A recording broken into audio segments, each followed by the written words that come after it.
अल्हम्दुलिल्लाहि जल्ला व अला व सल्लल्लाहु वसल्लम अला नबिय्यिहिल मुस्तफ़ा व अमीनिहिल मुज्तबा व अला आलिहिल अत्क़ियाइ व अस्हाबिहिन नुजबा वल मुहद्दिसीन वल मुफस्सिरीन वल फुक़हा इला यौमिल जज़ा। अम्मा बअद फ़अऊज़ु बिल्लाहि मिनश शैतानिर रजीम। बिस्मिल्लाहिर रहमानिर रहीम। लक़द कान लकुम फ़ी रसूलिल्लाहि उस्वतुन हसना।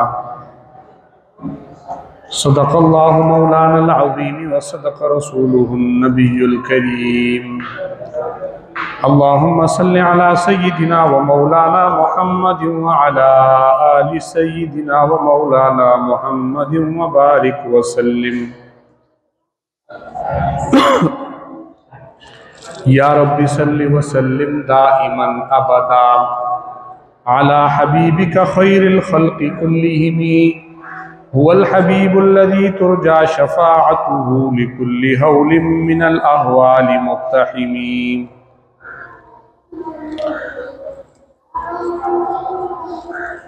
अज़ीज़ान मोहतरम, भाइयों, दोस्तों, बुजुर्गों,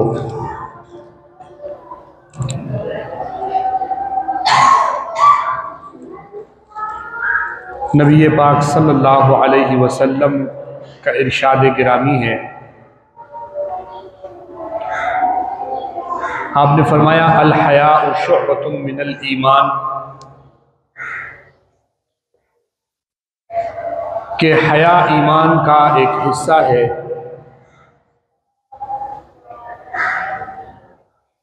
और इसका मतलब और मफहूम यही है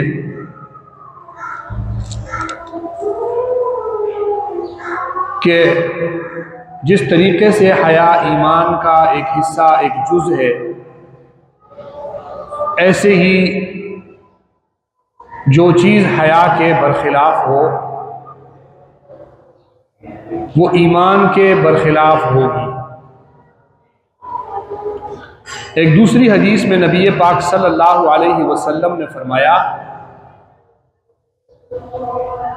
कि ईमान और हया दोनों एक दूसरे के बगैर नहीं पाए जाते।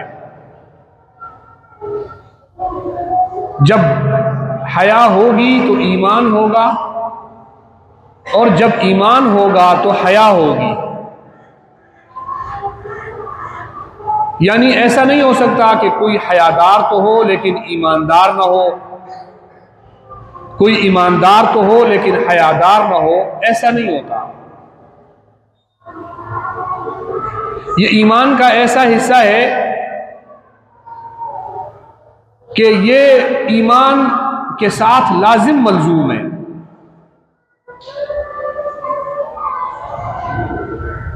नबी पाक सल्लल्लाहु अलैहि वसल्लम चूंकि कायनात के अंदर सबसे ज्यादा ईमान वाले थे,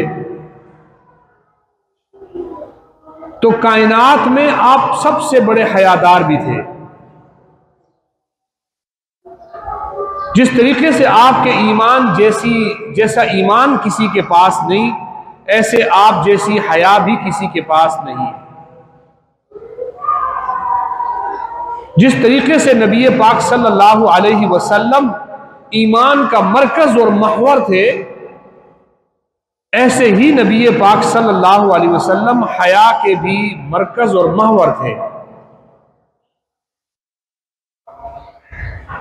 और नबी पाक सल्लल्लाहु अलैहि वसल्लम की उम्मत में सबसे ज्यादा अल्लाह रब्बुल इज्जत ने जिन लोगों को मकाम, मर्तबा, बरगुजीदगी, अजमत और रिफत दी है, वो सहाबा इकराम की जमात है। और उनको भी मकाम और मर्तबा इसलिए ज्यादा मिला है कि वो उम्मत में सबसे बड़े ईमानदार थे। इसीलिए वो मखलूक में नबूवत के बाद सबसे ज्यादा ईमानदार थे, तो मखलूक में नबूवत के बाद वो सबसे ज्यादा हयादार भी थे। गोया हया और ईमान ये इन दोनों का चोली दामन का साथ है, ये एक दूसरे से जुदा हो नहीं सकते। नबी पाक सल्लल्लाहु अलैहि वसल्लम ने इसीलिए फरमाया कि अल हयाउ शुअबतुम मिनल ईमान, कि हया ईमान का एक हिस्सा है। और बेहयाई ये बेईमानी की दलील है। जैसे हयादारी ईमानदारी की अलामत है, ऐसे बेहयाई बेईमानी की और ईमान से हट जाने की दलील है। एक हदीस में आता है कि नबी पाक सल्लल्लाहु अलैहि वसल्लम ऐसे शर्म हया वाले थे कि उस जमाने की गैर शादीशुदा खातून में जितनी हया थी, नबी पाक सल्लल्लाहु अलैहि वसल्लम में उससे भी ज्यादा हया और शर्म थी। एक बाकिरा लड़की में जितना हया मौजूद होती है, नबी पाक सल्लल्लाहु अलैहि वसल्लम की हया उससे भी ज्यादा थी। और हया का मफहूम सिर्फ ये नहीं है कि इंसान अपने से बड़े की हया करे, बल्कि जिस तरीके से ईमान इंसान के हर उज़्व में अलग अलग होता है, ऐसे ही हया इंसान के हर उज़्व में अलग अलग होता है। आंखों की हया है, हाथ की हया है, कानों की हया है, बदन की हया है, माशरा कैसा रखना है उसमें हयादारी है। ये सारी की सारी चीजें हया के ज़िम्मन में आती हैं। अपनी आंखों से गलत नहीं देखना, अच्छा देखना, ये आंखों की हया है। अपने कान से गलत नहीं सुनना, अच्छी बात सुनना, ये हयादारी है। अपनी जुबान से अच्छी बात बोलना, गलत नहीं बोलना, ये ईमानदारी और हयादारी है। इंसान अपने हाथ से वो चीज छूना, उस चीज को पकड़ना जिस पर आपकी मिल्कियत है, जो शरन आपके लिए जायज है, उसके सिवा अपने हाथ किसी और चीज के लिए इस्तेमाल ना करना, किसी दूसरे के माल पर हाथ न डालना, अपने हाथ से किसी मुसलमान को तकलीफ न पहुंचाना, अपनी जुबान से गीबत नहीं करना, अपनी जुबान किसी दूसरे के लिए गलत इस्तेमाल ना करना, अपनी जुबान से किसी दूसरे की बुराई ना करना, अपनी जुबान से किसी दूसरे की चुगलखोरी ना करना, अपनी जुबान से सच बोलना, अमानत की बात करना, दयानत की बात करना, सच्चाई की बात करना, ये हाथ और जबान की हया है। अपनी आंख से अच्छी चीज देखना, गलत ना देखना, ऐसी चीज को ना देखना शरअन जिसके लिए आपको इजाजत नहीं दी गई, ये आंखों की हया है। ऐसे ही बदन के तमाम आज़ा के लिए हया का अलग अलग मफहूम मौजूद है। और याद रखें, इसमें मर्द और औरत दोनों बराबर है कि आंखों में कितनी हया और ईमानदारी होनी चाहिए, जितनी मर्द की है, जितनी औरत के आंखों में होनी चाहिए। जबान, कान और जिस्म के हर उज़्व में कितनी ईमान और हया होनी चाहिए, जितनी मर्द में है उतनी हया और ईमान होनी चाहिए। इसके दरमियान में कोई फर्क नहीं है। सिर्फ इस बात की इजाजत औरत को अलग से दी गई है कि वो शरअन पर्दा करके घूमे, कि उसकी हया का एक हिस्सा ये है कि वो अपने बदन को शरई तौर पर ढांप कर घूमे, ये उसकी हया का हिस्सा है। वरना इंसान के हर मर्द और औरत के लिए ईमान में हया का एक मकाम और मर्तबा मौजूद है। अगर वो हया होगी तो वो आदमी मोमिन कहलाएगा, और अगर वो हया नहीं होगी तो वो शख्स मोमिन नहीं कहला सकता, जितना बड़ा अपने आप को ईमान का दावा कर ले। आज आप देखें कि जो लोग ईमानदार नहीं है, ईमान से हटे हुए लोग हैं, गैर मुस्लिम हैं, चूंकि उनके पास ईमानदारी नहीं है तो हयादारी भी नहीं है। उनके पास ईमान मौजूद नहीं है तो उन्हें हया का दर्स देने वाला भी मौजूद नहीं है। हमारे माशरे को उनके माशरे से आप टकरा कर देखें तो हमारा माशरा उनके मुकाबले में बहुत अच्छा नजर आता है। ये असल वजह ईमानदारी की है। इसमें बुनियादी किरदार वो ईमानदारी का है जिसकी वजह से इसमें हया आ गया। तो नबी पाक सल्लल्लाहु अलैहि वसल्लम की हदीस मुस्नद अहमद की आपने फरमाया कि ईमान और हया दोनों जमा होंगे, इनके लिए जमा होना लाजिम है। ये दोनों एक दूसरे से जुदा नहीं हो सकते, कि ये नहीं हो सकता कि ईमानदारी हो हया ना हो, हया हो तो ईमानदारी ना हो। ये दोनों बैक वक्त एक जिस्म में जमा होते हैं। जैसे ही ईमानदारी आती है, इंसान में हया खुद ब खुद आ जाती है। और दूसरी बात, जैसे इंसान में ईमानदारी के आने के बाद फौरन हया आ जाती है, उसके साथ साथ यूं ही जब इंसान के अंदर से हया निकलती है तो ईमान भी उसके साथ रुखसत हो जाता है। उसे पता नहीं चलता, उसे महसूस नहीं होता, लेकिन उसके जिस्म से वैसे ही हया निकलती है जैसे ही ईमान निकलता है। दोनों का एक दूसरे के साथ लाजिम मलजूम हिस्सा है। अपने बड़ों का अदब करना, वालिदैन की इज्जत और तकरीम करना, माँ बाप के साथ अच्छा बर्ताव करना, उन्हें वला तकुल्लहुमा उफ, उनके सामने जबान ना खोलना बिला जरूरत, उनके साथ ऊंची आवाज में बात ना करना, उनके साथ नरमी प्यार, और जैसे कुरान ने कहा उनके साथ नरमी के साथ बात करना, उनके साथ नरमी के साथ बात करना ईमान है। और उनके साथ सख्ती का रवैया पेश करना, ये जिस तरह बेईमानी है ऐसे ही ये बेहयाई भी है। अपने पड़ोसी का ख्याल करना, उसके हुकूक का लिहाज रखना, अपने मोहल्ले माशरे कौम कबीले और अपनी अड़ोस पड़ोस में गरीब का ख्याल रखना, उसके साथ अच्छा मामला करना, ये ईमानदारी भी है, ये हयादारी भी है। अपने बड़े का अदब करना, नबी पाक सल्लल्लाहु अलैहि वसल्लम की हदीस से आपने फरमाया, जो हमारे बड़ों का अदब नहीं करता और हमारे छोटों के साथ मोहब्बत और प्यार और शफकत और नरमी का मामला नहीं करता, फलई से मिन्ना, वो हम में से है ही नहीं। तो मतलब क्या हुआ कि इसने बेहयाई का काम किया, लिहाजा ये ईमान से निकल गया। याद रखो, अमाल में अहले सुन्नत वल जमात का अकीदा यह है कि अमल में कोई शख्स यानी बदअमाली करके कोई काफिर नहीं होता। एक आदमी नमाज नहीं पढ़ता काफिर नहीं हो जाता, बेहयाई करता है काफिर हो नहीं जाता, लेकिन कुफर की तरफ रवा दवा हो जाता है। काफिरों के आमाल उसके अंदर आ जाते हैं, वो ईमान में कमजोर हो जाता है। आमाल की कमजोरी ईमान की कमजोरी है। ईमान की मिसाल एक तनावर दरख्त की तरह है और अमल की मिसाल उस पर पत्ते फूल और उसके ऊपर उसकी खूबसूरती है, उसका हरा भरा रहना है।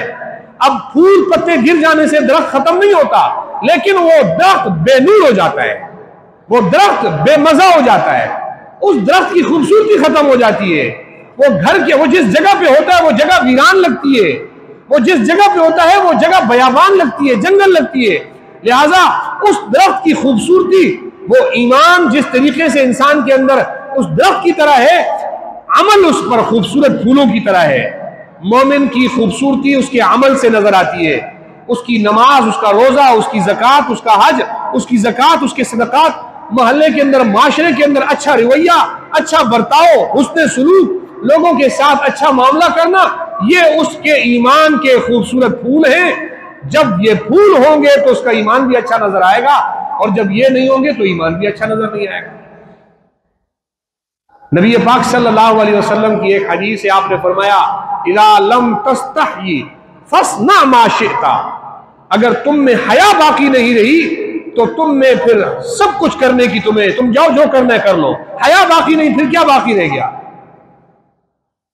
जब तुम्हारे में हया खत्म हो गई तो तुम्हारे लिए तुम्हारे पास कुछ नहीं बचा।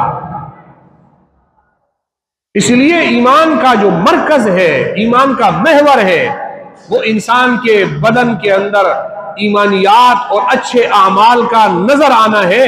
अगर वो अच्छे आमाल नजर नहीं आते तो उसके ईमान उसको कोई फायदा नहीं देता। जिस तरह एक दरख्त पर पत्ते, फूल और फल मौजूद ना हो तो कोई उस दरख्त को कारामद दरख्त नहीं समझता, ईमान पर आमाले सालिहा मौजूद ना हो तो ये ईमान जन्नत में ले जाने का सबब नहीं बनता। जाहिर है घर में कोई दरख्त लगाता है, बाग में लगाता है, अपनी जमीन पे लगाता है, किस लिए लगाता है? इसका फूल वो फायदे में लेगा, इसके पत्तों को फायदे, बाज दरख्त ऐसे हैं उनके पत्ते फायदेमंद हैं, बाज दरख्त ऐसे उनके फूल फायदेमंद है, बाज दरख्त ऐसे हैं कि उसके ऊपर फल निकलता है, वो फायदेमंद है, वो नहीं उसके ऊपर। कौन अपनी जमीन में उस दरख्त को छोड़ता है? जब ये आमाल इंसान से रुखसत हो जाते हैं, ईमान उसके पीछे पीछे रुखसत हो जाता है। पूरी दुनिया के अंदर इस्लामी माशरा ऐसा माशरा है कि यहां मर्द को अलग तौर पर यह हुक्म है कि वो हया का मुजाहरा करे, औरत को अलग हुक्म है कि वो हया का मुजाहरा करे। कुछ चीजें दोनों में फर्क रखती है। औरत को कहा गया पर्दा करो, उसके लिए पर्दा करना वाजिब है, उसके लिए अपने बदन को ढांपना वाजिब है, उसके लिए अपने जिस्म को छुपाना वाजिब और फर्ज है। तो मर्द के लिए अपनी आंखों को झुकाना वाजिब और फर्ज है। मर्द के लिए उस औरत पर निगाह डालने से रुकना फर्ज और वाजिब है।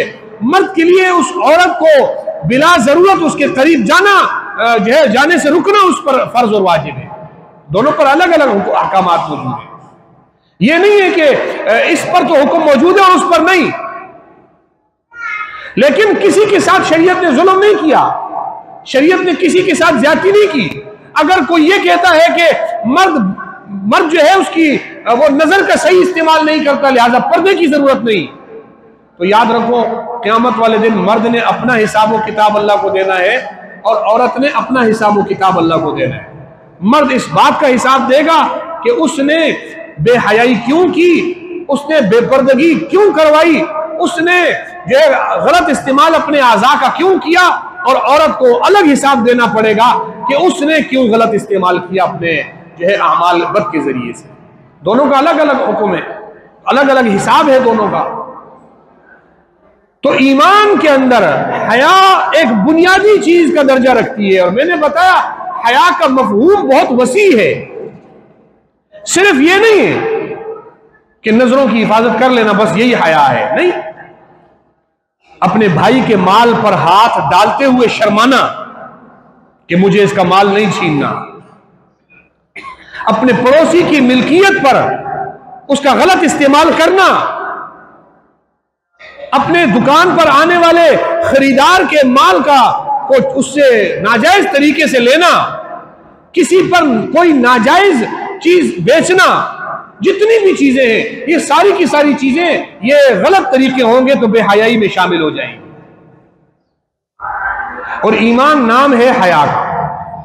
जब ईमान रुखसत होगा हया रुखसत होगी, और जब हया रुखसत होगी तो ईमान रुखसत होगा। अल्लाह रब्बुल इज्जत ने हमें कितना अच्छा मजहब दिया है कि नबी पाक सल्लल्लाहु अलैहि वसल्लम की अहादीस के जरिए से हमें एक एक हुक्म बता दिया गया है, हमने क्या करना है क्या नहीं करना। अल मुस्लिम मन सलिम अल मुस्लिमून मिन लिसानिही व यदिही, बता दिया गया है कि मुसलमान उसको कहते हैं कि जिसकी हाथ से जिसकी जबान से दूसरे मुसलमान का जान और उसका माल, दूसरे मुसलमान की जान और उसका माल एक मुसलमान के हाथ और जबान से महफूज रह जाए। ये बंदा मुसलमान है, इसका हाथ किसी के माल पर गलत इस्तेमाल होता है, ये मुसलमान नहीं है। इसकी जबान किसी मुसलमान के लिए गलत इस्तेमाल होती है, ये बंदा मोमिन नहीं कहलाएगा। और ईमान की कमजोरी, जैसे हर इंसान ये सोचता है कि मैं माली तौर पर मजबूत हुआ तो मैं अच्छी जिंदगी गुजारूंगा, तो याद रखो ईमान की मजबूती भी इंसान की अच्छी आखिरत की दलील है। जैसे हम दुनियादारी में अपने आप को कमजोर नहीं देखना चाहते कि हम पर कोई मुश्किल आएगी, मुसीबत आएगी, हम दुनियादारी में पीछे रह गए तो हम आगे मुश्किल को कैसे बर्दाश्त करेंगे। याद रखो ईमानदारी भी, कमजोर ईमानदारी आने वाले वक्त में हमारे लिए मुश्किल का बाइस बन सकती है। और सबसे ज्यादा काफिरों के वसवसों में, काफिरों के एतराजात में, गैर मुस्लिमों की जो है वो वसाविस में वही मुसलमान आता है जो आमाल का कमजोर होता है। उसको आकर कोई कुछ भी बोल दे वो मान जाता है, कोई गलत बात कर दो, क्यों कि पत्ते झड़े हुए, खूबसूरती इस पर मौजूद नहीं है, ईमान कमजोर हो चुका है। ये ईमान की कमजोरी ये बेईमान आदमी के लिए उसने अपने आप को तैयार कर लिया, वो कभी भी इस पर हमला कर सकता है। नबी पाक सल्लल्लाहु अलैहि वसल्लम ने फरमाया अल्लाह रब्बुल इज्जत क़यामत से पहले अपने दीन इस्लाम को उठा लेगा, क्योंकि दीन और इस्लाम ये अल्लाह रब्बुल इज्जत की सिफत है। कुरान अल्लाह का कलाम है, अल्लाह की सिफत है। अल्लाह जब लोगों में से दीनदारी उठाएगा तो इस तरह नहीं कि कुरान ऊपर चला जाएगा, हदीस की किताबें चली जाएंगी। फरमाया कुरान भी मौजूद होगा, हदीस भी मौजूद होगी, नबी की सुन्नतें भी तुम्हारे पास लिखी हुई होंगी, लेकिन अल्लाह तुम में से दीनदारों को उठा लेगा, उलमा को उठा लेगा, ईमानदारों को उठा लेगा। पीछे सिर्फ फरमाया दीन का नाम बाकी रह जाएगा, दीन नहीं होगा। तो फिर दुश्मन आएगा, वो मुसलमान पर हमला करेगा और अपनी बदअमालियों मुसलमान को समझाएगा। ये मुसलमान आराम से उसका शिकार हो जाएगा, क्योंकि इसे दीन का पता ही नहीं होगा। फरमाया फिर ऐसा तबका इन लोगों पर मुसल्लत हो जाएगा जिसको न दीन का पता होगा, न इस्लाम का पता होगा, न कुरान का पता होगा, न सुन्नत का पता होगा। वो गलत मसले बता बता कर लोगों को गुमराह करेंगे, लोग गुमराह होते जाएंगे। एक बंदा कहने लगा कि अगर ये सोशल मीडिया बंद हो जाए तो क्या होगा। मैंने कहा दुनिया में आधे मौलवी अपनी मौत मर जाएंगे, आधे मौलवी। तो गलत मसले हर बंदा बैठा हुआ है अपना अलग से खोल के कि मैं तो बड़े दीन की बात कर रहा हूं, ये बंद हो गया, आधे मौलवी खत्म हो जाएंगे। क्योंकि दीन यहां बैठा हुआ मिंबर पर एक शख्स बयान कर रहा है, वो कह रहा है अल्लाह ने कुरान में ये फरमाया, हदीस में ये फरमाया, इसका माना और मफहूम ये है।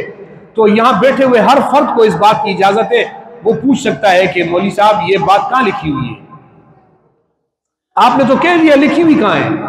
इसका घर भी पता है, इसकी जगह भी पता है, इससे ताल्लुक भी है, इससे निस्बत भी है, ये बयान करते हुए भी डरेगा, इसको पता है मैंने गलत बताया, कोई पूछ लेगा, मैं कहां से बताऊंगा। लेकिन एक बंदा बाहर मुल्क बैठा हुआ है, सोशल मीडिया के जरिए से वो बयान कर रहा है, कौन जाके उसको पकड़ेगा कि तू सच बोल रहा है या गलत बोल रहा है। वो उसकी बातों में आकर ये सोचेगा ये बड़ी अच्छी बात कर रहा है, अच्छा ये बात तो हमारे किसी मौलवी ने आज तक बताई नहीं, हमें आज तक किसी ने बताई नहीं। ये देखो ना फलां बता रहा है, कोई उससे ये नहीं पूछता कि दीन तो यूं गिरा तो नहीं है आसमान से। अल्लाह रब्बुल इज्जत ने आसमान से दीन यूं फेंका नहीं है कि जिसके ऊपर गिर गया वो दीनदार है। दीन बड़े इज्जतदार तरीके से आसमान से अल्लाह रब्बुल इज्जत ने फरिश्ते के हाथ में दिया, फरिश्ते ने उस दीन को लेकर नबी पाक सल्लल्लाहु अलैहि वसल्लम को दिया। ये दीन बड़े मुकद्दस हाथों में से आगे पहुंचा है। कुरान मजीद में अल्लाह रब्बुल इज्जत फरमाता है फी सुहुफिन मुकर्रमा मरफूअतिन मुतहहरा बिअयदी सफरा किरामिन बररा। फरमाता है ये बड़े पाकीज़ा सहाइफों में ये कुरान पहले लिखा गया, फिर बड़े पाकीज़ा हाथों में दिया गया। वो बड़े पाकीज़ा हाथ लेकर नबी के पास आए, नबी ने ये कुरान और किताबें सहाबा को दी, सहाबा ने अपने शागिर्दों को दी। यूं ये दीन चलता हुआ आ रहा है, एक चेन है पूरी, यहां से लेकर रब के बीच में एक दीन की पूरी चेन मौजूद है। जिसकी कड़ी टूटी हुई होगी वो रब तक नहीं पहुंचा सकता, क्योंकि वो खुद पहुंचा हुआ नहीं है। ये दीन फेंका हुआ नहीं है, ये दीन मिला हुआ है, ये दीन नाजिल किया हुआ है। अगर दीन यूं फेंका जाता कहीं भी आ जाता। इन्ना अरज़नल अमानत अला समावाति वल अर्ज़, अल्लाह फरमाते हैं ये दीन मैंने पहले आसमान को कहा था तू ले ले, उसने कहा मैं नहीं उठा सकता। जमीन को कहा था, आसमान कितना बड़ा है, बगैर सुतूनों के खड़ा हुआ है, कितनी बड़ी ताकत अल्लाह ने पैदा की है। अल्लाह फरमाता है मैंने इतनी बड़ी ताकत को कहा था ये दीन इस्लाम तू ले ले। हमने अपनी अमानत उसको पेश की, उसने कहा फअबैना यहमिलहा, उसने कहा या अल्लाह मैं नहीं उठा सकता इस दीन को। जमीन को पेश किया, कितनी मजबूत जमीन पेश किया उसको, उसने भी कहा या अल्लाह मैं नहीं उठा सकती इस दीन को। वल जिबाल, अल्लाह कहते हैं हमने बड़े बड़े पहाड़, वो पहाड़ जिनकी बुलंदियों को देखकर हम शशदर रह जाते, अल्लाह ने उन बुलंद वाला पहाड़ों को पेश किया। उन्होंने कहा या अल्लाह हमारे बस की बात नहीं है। कुरान कहते हैं वह हमलहल इंसान, इंसान ने उस दीन का बोझ उठा लिया, जो आसमान ने नहीं उठाया, जो पहाड़ों ने नहीं उठाया, जो जमीन ने नहीं उठाया। एक इंसान ने उस दीन का बोझ अपने कंधों पे बर्दाश्त कर लिया। अल्लाह फरमाता है दीन का बोझ तो उठा लिया, लेकिन उस दीन का हक अदा नहीं कर पाया। अल्लाह आगे फरमाता है इन्नहु काना ज़लूमन जहूला, ये कितना जालिम है, कितना जाहिल है, बोझ भी उठा लिया पूरा भी नहीं करता। तो दीनदारी इस चीज का नाम है। दीन हर एरे फेरे के मुंह से निकली हुई बात का नाम दीन नहीं है। कोई अजीब बात बयान कर दी ये दीन हो गया। किसी ने ऐसी बात बयान की, एक हदीस में नबी पाक सल्लल्लाहु अलैहि वसल्लम ने फरमाया कि जब अल्लाह तुम में से उलमा को उठा लेगा, दीनदारों को उठा लेगा, तुम में से दीनदारी जब रुखसत हो जाएगी, फिर तुम पर ऐसे लोग मुसल्लत हो जाएंगे जो आकर तुम्हें ऐसी अजीब अजीब बातें सुनाएंगे जो तुम्हारे बाप दादाओं ने भी नहीं सुनी होगी। वो उन अजीब बातों की वजह से तुम्हें कहेंगे कि देखो हमने तो क्या बात सुना दी है, ये हम हक पर हैं, और ये जाहिल लोग उनकी बात मान लेंगे, मानकर उनकी दाम में आ जाएंगे और गलत हो जाएंगे। इसीलिए हर एरे घेरे से मत लो दीन, हर राह चलते के पीछे मत चल पड़ो, हर एक राहरू के पीछे मत चल पड़ो। दुनिया में हर अपने आप को रहबर कहलाने वाले को रहबर मत समझ लो, क्योंकि कुछ लोग चल मगरिब की तरफ रहे होंगे, तुम्हें लग रहा होगा ये काबतुल्ला जा रहे हैं, वो काबतुल्ला नहीं जा रहे होंगे, वो तुर्किस्तान जा रहे होंगे। एक शायर ने कहा ना कि ये जो तू जिस आदमी के पीछे जिस रास्ते पर तू चल पड़ा है, ये रास्ता मक्का मुकर्रमा नहीं जाता, ये रास्ता तुर्किस्तान जाता है। कहीं राह कि तू मिरवी बतुर्किस्तान तरसम के नरसी बकाबा तू एराबी, कहीं राह कि तू मिरवी बतुर्किस्तान। मैं मुझे खौफ है कि तू जिस रास्ते पे चल रहा है तू अल्लाह तक नहीं पहुंच सकता, क्योंकि ये रास्ता अल्लाह तक ले जाता नहीं है। इसलिए दीन में पुख्तगी होगी तो ईमानदारी भी होगी, और ईमानदारी होगी तो हया भी होगी। इंसान, शैतान जब इंसान पर हमला करता है तो वो डायरेक्ट किसी को ये नहीं बोलता कि तू अल्लाह को मत मान, और वो कह देता है मैं नहीं मानता। मोमिन कैसे अल्लाह को ना माने, उसने जिंदगी गुजारी हुई है अल्लाह को मान के, वो अल्लाह को मानने से नहीं इनकार करता, वो नबी पाक सल्लल्लाहु अलैहि वसल्लम की नबूवत का इनकार नहीं करता। पहले शैतान उसके अंदर बदामालियां लेकर आता है, उसके अंदर गुनाह लेकर आता है, उसके अंदर बेहयाई लेकर आता है, उसके अंदर फिस्को फुजूर लेकर आता है। पहले उसको पड़ोसी से लड़वाता है, खानदान से लड़वाता है, अहले मोहल्ला से लड़वाता है, उसको माशरे से लड़वाता है, उसमें गीबत, चुगलखोरी, हसद, कीना, बुग़्ज़, ऐसी उसके अंदर बीमारियां लेकर आता है। जब ये सारी बीमारियां उसके अंदर आ जाती हैं तो कुफ्र के लिए रास्ता खुद ब खुद हमवार हो जाता है, वो यूं हमला करता है। इसीलिए ईमान की पुख्तगी वो दर हकीकत आमाल की पुख्तगी है। लिहाजा जैसे मैंने शुरू में नबी पाक सल्लल्लाहु अलैहि वसल्लम की हदीस आपको सुनाई, अल हयाउ शुअबतुम मिनल ईमान, कि हया ईमान का हिस्सा है, और मुस्नद अहमद की रिवायत सुनाई कि नबी पाक सल्लल्लाहु अलैहि वसल्लम ने फरमाया जिसमें ईमान है उसमें हया है, जिसमें ईमान नहीं उसमें हया नहीं। ये दोनों एक दूसरे के साथ लाजिम है। ये हो नहीं सकता कि ईमान हो और हया ना हो, और ये हो नहीं सकता कि हया हो और ईमान ना हो। अल्लाह ताला मुझे और आपको अमल की तौफीक अता फरमाए।